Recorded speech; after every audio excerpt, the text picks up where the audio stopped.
E ele me olhou sério assim e disse, eu não gosto dessa marca. Bem sério assim. E por exemplo, o Big Chief especialmente foi um cara que sempre deu muitas ideias de o que fazer, como ele fazer. E uma coisa assim, até outra pergunta assim, muitas vezes eu recebo, sabe, quando vocês pagam para eles usar camiseta no evento, né? Como é que surgiu essa história do Opala? Mas agora, o que você acha que tem nos Opalas TT que desperta essa paixão, literalmente, essa coisa de o cara ficar... Vai ter uma série, a gente está fazendo uma série, a gente filmou tudo, todos os bastidores, todo o que lhes aconteceu.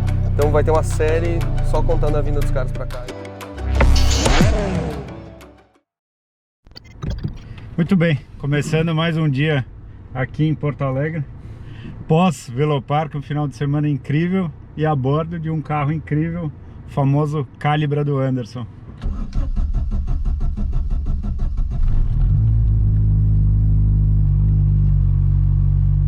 Ô Anderson, tivemos esse final de semana no Velopark, talvez um dos eventos mais históricos da arrancada no Brasil. O mais histórico. Mais de 250 carros inscritos no evento, e presença de Murder Nova e Daddy Dave. Cara, foi um show. Como é que surgiu essa ideia?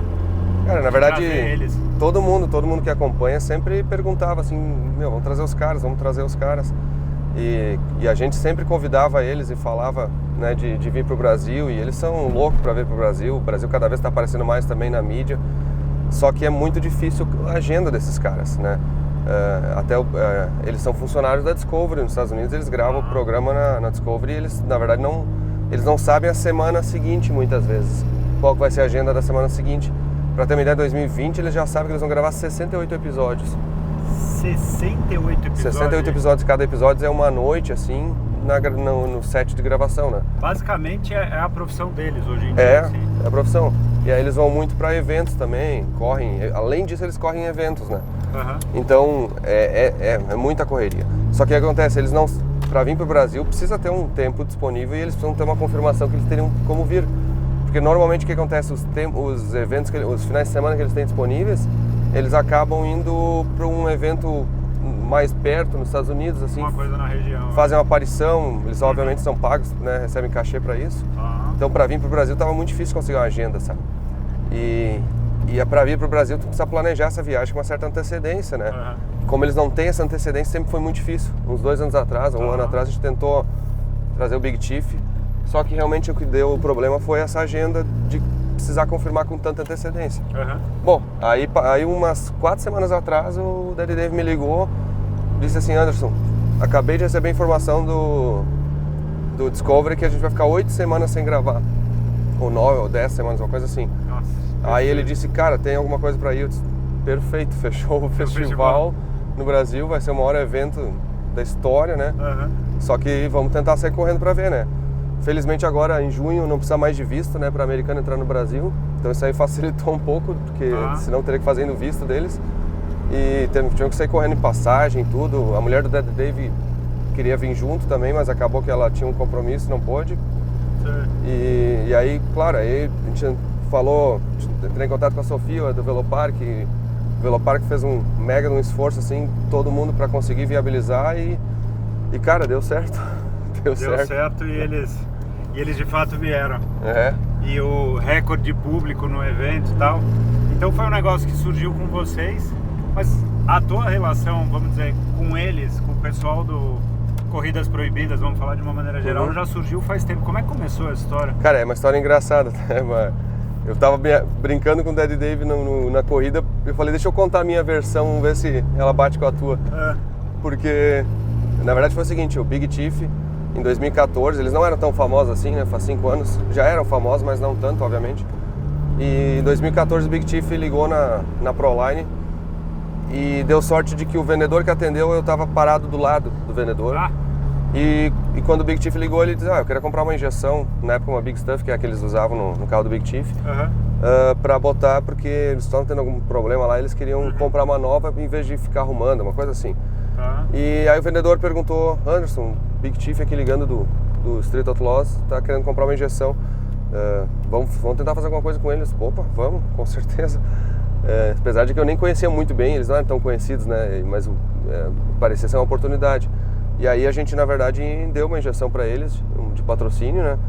E era uma época bem difícil também nos Estados Unidos, pra gente estar tentando entrar no mercado. E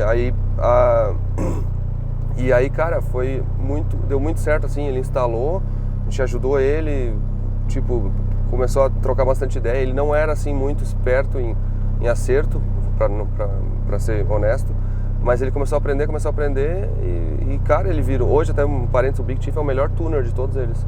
Olha, ele entende profundamente. Bom, só que aí o Big Chief botou no carro dele e o carro dele, ficou perfeito.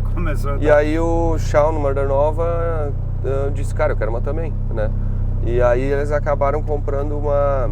a gente deu uma pro Murder Nova, porque isso era bem no início, sabe? Uhum. E aí os dois começaram a ir no programa e começaram a primeira ou segunda semana de gravação, eles tocaram horror, assim. Os dois andaram muito bem já, de cara, assim. Sabe quando dá tudo certo, assim? Impressionante. E aí, umas 3 semanas depois de que já tinham gravado uns 3 episódios, mas não tinha saído nada do ar, assim. A gente até sabia, porque eles estavam mandando mensagem feliz, assim. Mas ninguém sabia. Aí tinha uma corrida que chama o No Mercy, né? Que é aquela corrida de radiais nos Estados Unidos, famosa. Sim. E eu tava lá na corrida, dando suporte, assim. E era uma quarta-feira ainda, tava meio tranquilo. Uhum. E aí o pessoal do... e aí eu vi o Daddy Dave. Não conhecia o Daddy Dave. Eu vi ele de longe, tumulto em volta. Sim. Tipo o que vê no Brasil já era naquela época, assim, com esses caras, mesma corrida nos Estados Unidos. Uhum. E não tinha nem como chegar perto. Aí, beleza. Fiquei pensando, uma hora dessa eu vou tentar chegar perto dele, né? E aí uma hora eu tava na largada, assim, acho que era 5h da manhã, 9 da manhã, era cedo, assim. Uhum. E não tinha muita gente. Eu tava parado assistindo, assim, bem de boa. Daqui a pouco eu olho pro lado, assim, o Daddy Dave do meu lado, assim, mas parado, e não tinha ninguém em volta, assim. Não sei de onde é que o cara apareceu ali, sabe? Era pra ser, né? Aquelas coisas, né? E aí eu tava com uma camiseta da Fueltech e ele me olhou, assim, e eu fui cumprimentar ele, dar uma puxada de saco, assim. Disse, sou do Brasil, admiro muito, assisto o programa e tal. E ele me olhou sério, assim, e disse, eu não gosto dessa marca. Bem sério, assim. E eu, será que esse cara tá falando a verdade? O que ele tá falando? E ficou assim. Da onde, velho? E aí ele não dava uma risadinha, eu também não sabia o que fazer. Aí ele disse, depois que o Big Chief botou o Fueltech, só tô tomando pau. Ele falou assim... Sério? E aí eu disse, não acredito. Eu disse, não, isso a gente pode resolver. E aí começamos a conversar. Eu tenho a solução para você. Aí a gente ficou conversando, a gente foi pro trailer, expliquei pra ele tudo. Mas o Daddy Dave, ele nunca foi muito tuner, assim, sabe? Então ele não entende profundamente dessa parte, ainda mais naquela época. Era mais piloto mesmo, ia pra acelerar. Ele é o cara que toca, né? Tanto que vocês viram ele tocando o Pala Metal aí. Não, acelera pra caramba. E aí quando ele... E aí a gente foi conversar lá, tudo, e na época, assim, obviamente, nós éramos... Hoje nós somos uma empresa relativamente pequena. Na época, 5 anos atrás, nós éramos ninguém nos Estados Unidos, né? Ninguém nunca tinha ouvido falar. Então ele ficou meio cético, assim, né, de talvez entender. E aí ele disse, tô fazendo um carro novo, que vai ser um Golia, que é o Nova. Na época ele andava com a S10. Na época ele andava com a S10. E aí ele disse, eu vou continuar nitro, tal, óxido nitroso. E vocês têm controle para óxido nitroso? Eu disse, olha, na época a gente não tem ainda, né, a gente tá trabalhando, se era 2014 ou 15, agora talvez estou confundindo, viu? E aí eu disse, a gente não tem, mas a gente vai fazer. A gente está trabalhando nisso, inclusive naquele evento o objetivo era justamente conversar com vários preparadores e fazer todo o pacote ali de Pronitro que a gente chamava. Bom, aí isso foi setembro, outubro, eu acho, novembro. Eu disse, em janeiro a gente vai ter pronto. E ele ficou com o meu contato, não falou mais nada, ficou com o meu e-mail. Aí ali por janeiro meio que ficou pronto, a gente começou a testar num carro de um cliente que chama Chris Patrick, um Pronitro, um Camaro 68 Pro Mode. E cara, funcionou muito bem. Nesse meio tempo eu fiquei conversando com muita gente assim que mandava e-mail, às vezes assim, que a gente teve algum contato com os americanos, que eles estavam dando ideias de como fazer o Pronitro. E aconteceu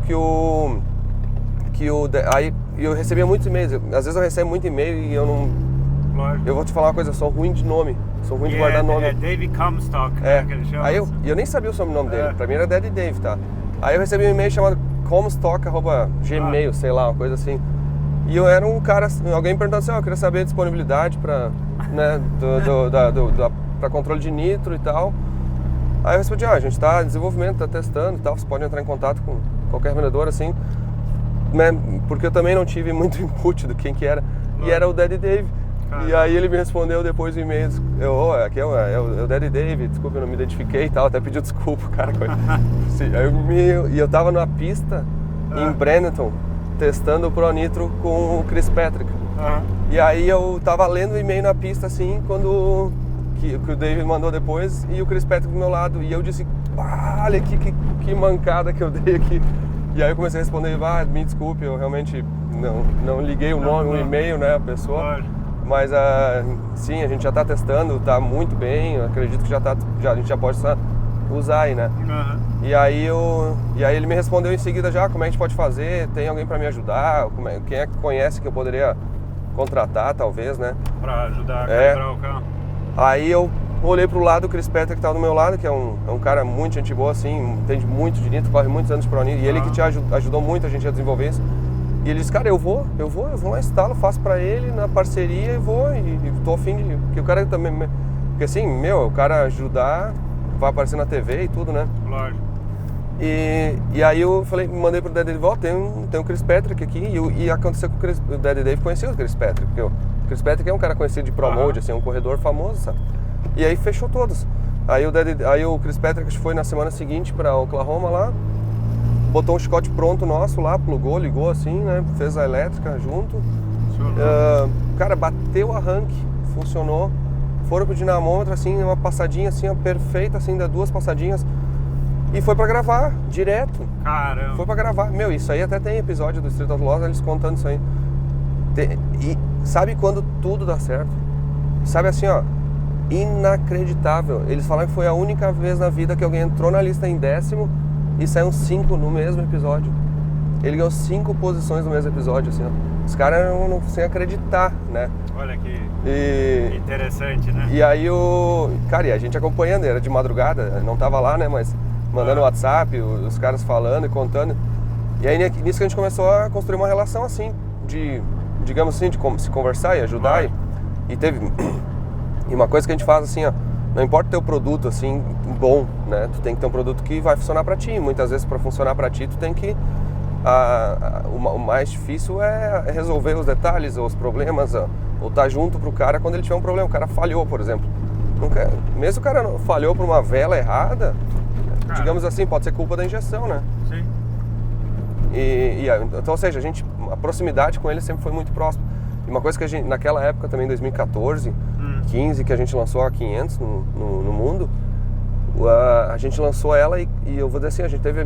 Bom, vou chutar milhares, eu vou falar milhares porque eu não consigo nem saber o número, não sei o número de atualizações que a gente fez. Mas dessas milhares de atualizações, muitas delas, todas elas, digamos assim, de uma certa maneira, foram sugestões de clientes, né? E o americano, como ele já estava muito acostumado com usar outras injeções, e a ECU, a injeção eletrônica para eles não era uma novidade tanto quanto é no Brasil, digamos assim. No Brasil começou na década de 2000, né? Sim. Nos Estados Unidos começou na década de 80, 90. Então ele já tem muitas ideias e eles foram trazendo muitas ideias. E por exemplo, o Big Chief especialmente foi um cara que sempre deu muitas ideias de o que fazer, como ele fazer. O Tri-Step foi ideia dele. Várias ideias foram ideias desses caras mesmo assim. Ele estava na corrida e precisava, eu queria fazer um negócio diferente, porque na hora de alinhar aqui, como é que a gente podia fazer? E a gente trocava uma ideia, pensava e tentava encaixar para a próxima atualização. Às vezes dava certo assim, que tinha uma janela de fazer naquela semana, assim, a gente fazia em 3, 4 dias, mandava para os caras, eles botavam e já corriam, mandavam mensagem feliz, dizia, cara, funcionou pra caralho. Então, ou seja, foi várias vezes assim, 5 anos assim, digamos assim. Com essa proximidade. Com essa proximidade. Isso foi até uma das perguntas que teve ontem lá no Velopark, quando a gente abriu para o público, né? Teve aquele momento de interação para o público, que o público pôde interagir com eles e perguntar. E uma das perguntas foi qual a importância da Fueltech para eles. E aí eles comentaram, que eles falaram justamente isso. Eles falaram, basicamente é um produto que ajuda a gente a ser mais rápido. Se tem algum recurso que ainda não existe, a gente dá a ideia e eles trabalham, eles dão suporte. Então não tem como não gostar de uma empresa que faz tudo isso pra gente ser mais rápido, que no final é o que importa, né? É o que eles querem, né? Eles estão lá pra isso. E uma coisa assim, até outra pergunta assim, muitas vezes eu recebo, quanto vocês pagam para eles usar camiseta no evento, porque né? a gente vê camiseta, vê a faixa na oficina, né? E outra, nossa marca ela não é apagada, digamos assim, na TV, né? Porque tem muita marca que é apagada, sabe? E por incrível que pareça, é nada. Na verdade, a gente... E eu vou te falar bem sincero, já teve uma vez, sabe que o Shawn, no Murder Nova, o pai dele tem um carro, né? Sim. Teve uma vez que ele ligou na empresa lá, o Shawn ligou na empresa, pediu uma FT pra... Porque eles são revendedores nossos, eles têm tipo um desconto pra revendedor, né? O Shawn ligou lá, pediu uma FT, um conjunto de FT pro carro do pai dele, comprou tudo, pagou. E aí quando eles estavam despachando, né, o pessoal tava despachando, eles comentaram, olha só, o Shawn comprou aqui uma injeção e tal. Aí disse, pô, mas quem que é isso? Pra quem que é? Disse, pro pai dele. Cara, mas não pediu nem desconto, nem nada. E aí teve outra vez também que eles compraram, quando eles usavam distribuidor aí na MSD. Sim. Teve uma vez que tinha uma venda lá, eles compraram 3 FT Spark 8 aqui. E eu, por que será que eles estão comprando FT Spark 8? Aí até mandei uma mensagem para ele, por que vocês estão, o Luiz mandou, não lembro, por que vocês estão comprando FT Spark? Não, para os nossos carros aqui. Eu disse, cara, mas eles pagaram ainda literalmente preço cheio aqui, né? Na loja. Muita gente espera, um cara desse espera que o cara tem que ganhar tudo, né? E a gente até tá acostumado a isso, né? Porque tanta gente pede muita desconto de graça, que é normal, né? Faz parte, né? Ou seja, aí ele falou assim, cara, eu quero pagar porque vocês fazem tanto por nós. Olha que legal. Que eu não me sinto à vontade, é o trabalho de vocês estão trabalhando e nos ajuda muito. E aí surpreendeu porque tu vê a percepção deles, assim, né? Além de a gente não pagar, eles querem pagar pelos produtos. Porque no entendimento deles, eles estão sendo beneficiados, então eles usam a camiseta porque eles são agradecidos mesmo. E inclusive o Ryan Martin, que é outro cara que é muito próximo da gente. O Camaro Fireball. Do Fireball. O Ryan Martin, ele é, digamos assim, o líder hoje, né, na gravação, e ele tem muita entrada com o Discovery. E ele que chega pro Discovery e diz assim, essas marcas aqui, são parceiros nossos, tá? Essas marcas tem que aparecer. Senão podem borrar. E aí eles têm, digamos assim, as marcas que eles são mais parceiros. E não é uma coisa de dinheiro, vou dizer, sabe? É relacionamento. E várias vezes, assim, por exemplo, o Dave, quando ele botou o Fueltech aquele no bumper, assim, no para-choque. Na frente, no carro. Teve uma vez, e a gente sabe que não é pra pedir dinheiro, mas ele ligou e disse, cara, eu tenho que te contar uma história engraçada, uma empresa grande aqui, de outro ramo, tá? Chegou e queria pagar $50 mil pra botar o adesivo na frente, eu disse que não, eu recebo muito mais do que isso. Olha. Ele falou no sentido figurado, sabe? Porque os caras não entendem o valor. Então, ou seja, essa parte do relacionamento é uma coisa, é legal, sabe? Porque os caras para vir pro Brasil aqui, eu vou te falar, o Dave nunca tinha saído dos Estados Unidos, né? Ele falou, eu até perguntei para ele disse que tinha ido várias vezes pro México, só que eu não entendi se foi piada de acelerar no México ou se ele realmente foi pro México. Eu confesso que eu não entendi, tá? Mas o Murder Nova foi só uma vez pra África do Sul, num evento assim, e ele disse meio que não gostou, sabe? Tanto que ele tava com uma experiência ruim, sabe? De lá, porque, cara, não é fácil, quem acompanhou o final de semana aqui... A rotina deles foi uma loucura lá no Cara, não é fácil a vida desses caras, Dá atenção, só sai com segurança de tanta gente em volta. Os caras não tem não é assim, vou ficar 3 dias de festa lá.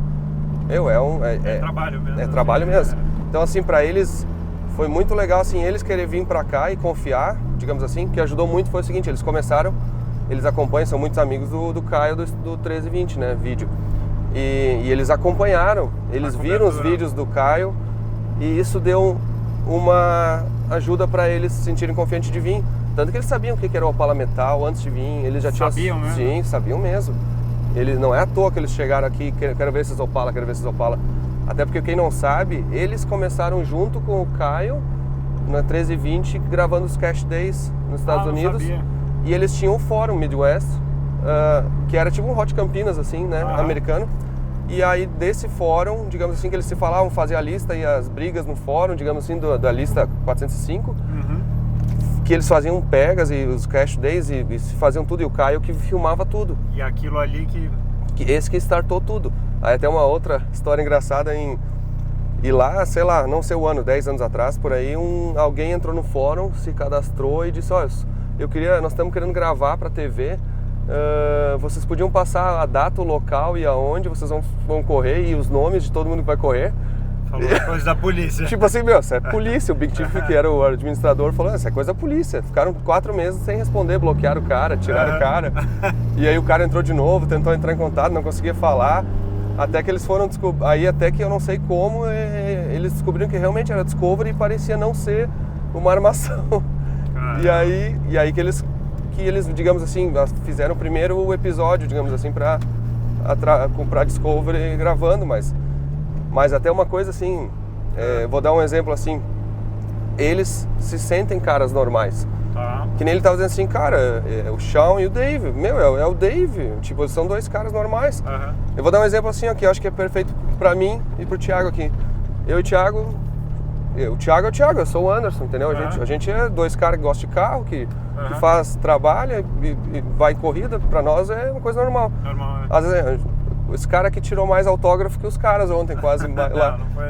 E até surpreendente, eu mesmo dei autógrafo, tirei foto, uma coisa que pra nós é puta, mas é tipo assim, a gente mesmo não entende muitas vezes por que a gente, essa questão, eles são só um nível acima, muito acima, digamos assim.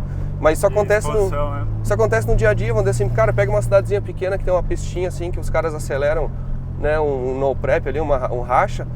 Tem um cara lá, aquele que tem Chevette, aquele que dá pau em todo mundo, assim, que é um cara normal, digamos assim, que tá com seus amigos. E tem alguém que vai assistir e diz, cara, aquele cara é o cara, meu Deus, aí chega, ou seja, uma fama, uma gorizadinha, né?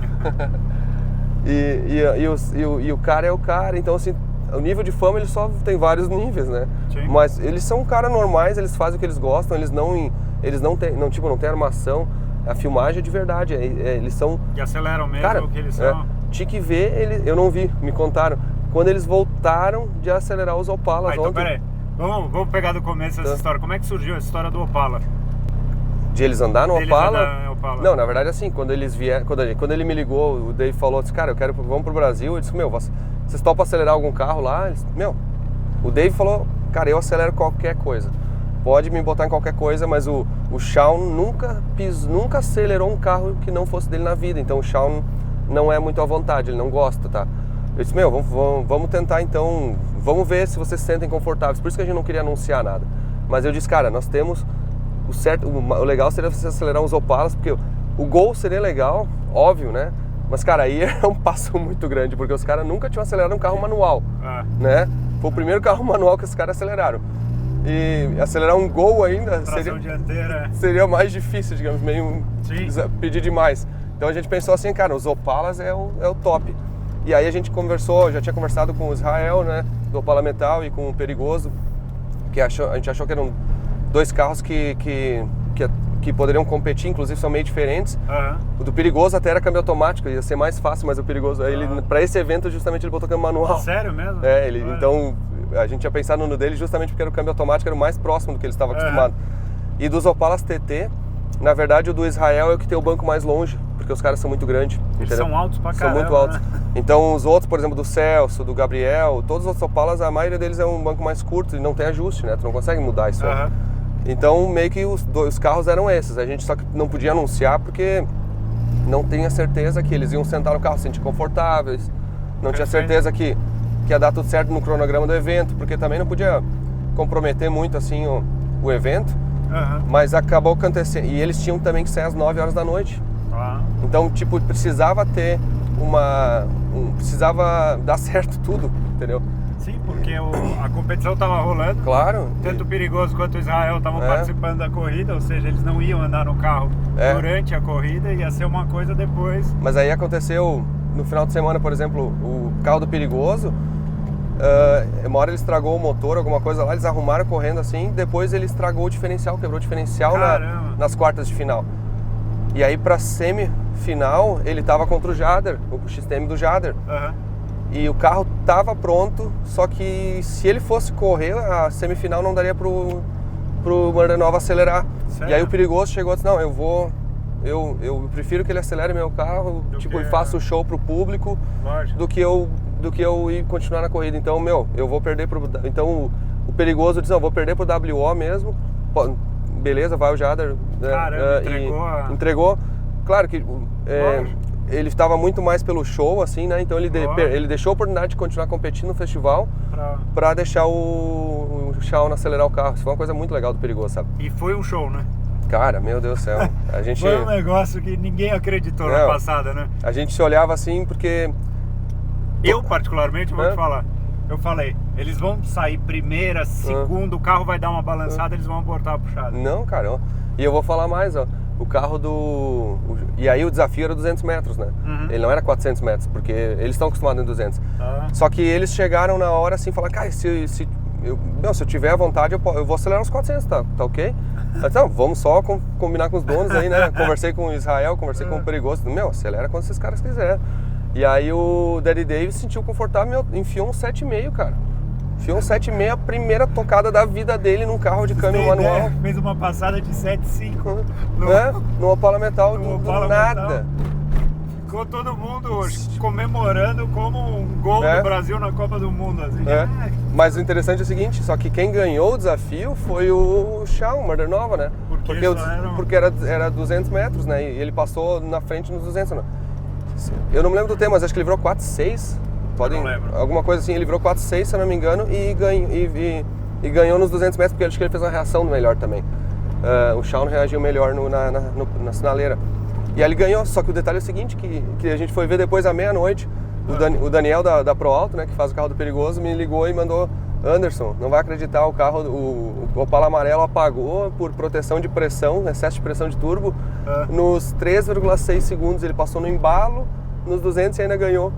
Tá. Imagina, cara. E ainda virou 7,9 no embalo, acelerou 3,6 segundos, virou 7,9 no embalo. Olha isso. O Daniel da Pro Alto tá falando, cara, eu acho que ia virar 7,0 ou 6,9 essa passada, pé nas costas. Olha aqui. Pelo datalogger, sabe? Então eles andaram com o carro, vamos dizer, na mesma configuração, não é que tiraram na verdade, fizeram tudo que dá. Cara, o Perigoso e o Daniel foram lá e enfiaram tudo que dá, eu acho. Esse cara nasceu muito louco, meu. Então, uma loucura isso, mas muito legal, sabe? E claro, o excesso de pressão era uma configuração ali que não tava, não sei se, normalmente tu deixa para proteger o carro, mas na correria eles trocaram o diferencial em, sei lá, meia hora, cara. Correria de fazer tudo funcionar, mas legal, deu certo, o Murder Nova ganhou. Só que como o Daddy Dave passou no final, ele passou assim nos 380 metros, né? Deu a sensação que o Daddy Dave ganhou, né? Porque era os 400 metros, marcando para cá. Então na minha opinião, os dois ganharam, todo mundo ganhou. Porque, foi do caralho. E aí os caras estavam no aeroporto meia-noite, porque eles tinham que sair correndo. Era meia-noite, o Luiz mandou uma mensagem dizendo, cara, os caras estão muito empolgados. Por eles cancelavam a passagem e voltavam e davam mais uma passada. Então eles curtiram mesmo. Os caras ficaram loucos. Na volta, quando eles voltaram lá, pareciam duas crianças, assim, que tinham acelerado o carro pela primeira vez. O Murder falou, cara, eu tava tremendo. Tipo assim, eu tava tremendo, assim, fazia tempo que eu não tremia. Numa puxada, assim, de nervoso, de emoção e legal, sabe? Então, cara, os caras ficaram loucos. Meu. Mas agora, o que você acha que tem nos Opalas TT que desperta essa paixão, literalmente, essa coisa de o cara ficar... Cara, eu acho que o barulho, pra começar, é assim, o som ele é único, né? O Opala ele tem um som, não sei se é pela acho que a cilindrada em conjunto com o cabeçote do siameses, tem alguma coisa no Opala que ele é único.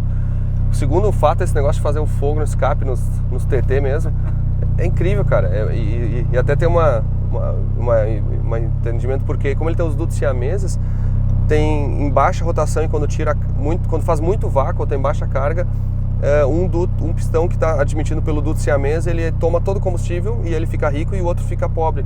E aí o rico toca combustível com o escape e o pobre acende o escape. Então ele fica fazendo um joguinho assim. A hora que eles estão manobrando o carro, né?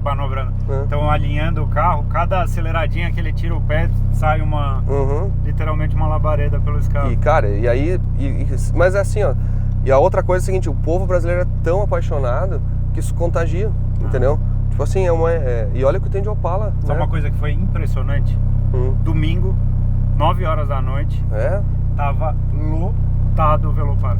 Então, Anderson, é um evento que de fato entrou pra história da arrancada, né? Cara, eu vou dizer assim, ó, pra mim foi a maior, melhor, maior satisfação, prova da história que eu já vi assim no mundo inteiro pra mim, entendeu? Tô dizendo pra mim. De energia, de energia, a felicidade de todo mundo, a satisfação, cara, que coisa bacana, sabe? Foi assim, muito legal. E o que vai elevar a arrancada, o automobilismo no Brasil, até assim, o cara que mexe, sabe? O cara que faz que mexe no carro, vai todo mundo se motivar. É impressionante, assim, ó, vai levantar tudo, tenho certeza. Que legal. Que legal. Estamos curiosos aí pelas próximas e por toda a repercussão que vai ter todo esse evento, assim como está tendo. O público adorou, eu adorei estar no Velopark. E fiquem ligados no canal, porque com certeza vai ter vídeo dos Opalas. Vai ter uma série, a gente está fazendo uma série, a gente filmou tudo, todos os bastidores, todo o que lhes aconteceu. Então vai ter uma série só contando a vinda dos caras pra cá. Eu diria, nós tava brincando isso aí, a ideia é que possa passar num Discovery essa série, assim, pra ser um Street Outlaws Brasil. Da quantidade de história legal que teve nesse final de semana no Velopark. Foi legal esse papo aí também pra contar um pouco dos bastidores, porque eu acho que muita gente, quem gosta... Que ninguém sabe. É legal saber, cara, e saber como é que as coisas funcionam, sabe? Então, show de bola, fico feliz aí da oportunidade também. Que bom. E quem quiser ver vídeo do Calibra, também vai ter no canal. Isso aí. A gente vai contar a história desse carro, porque esse carro tem muita história boa também. Com certeza. Tá bom? Valeu. Espero que vocês tenham curtido mais essa. Obrigado, Anderson. Obrigado pra toda a galera que acompanhou. Tchau. Abraço.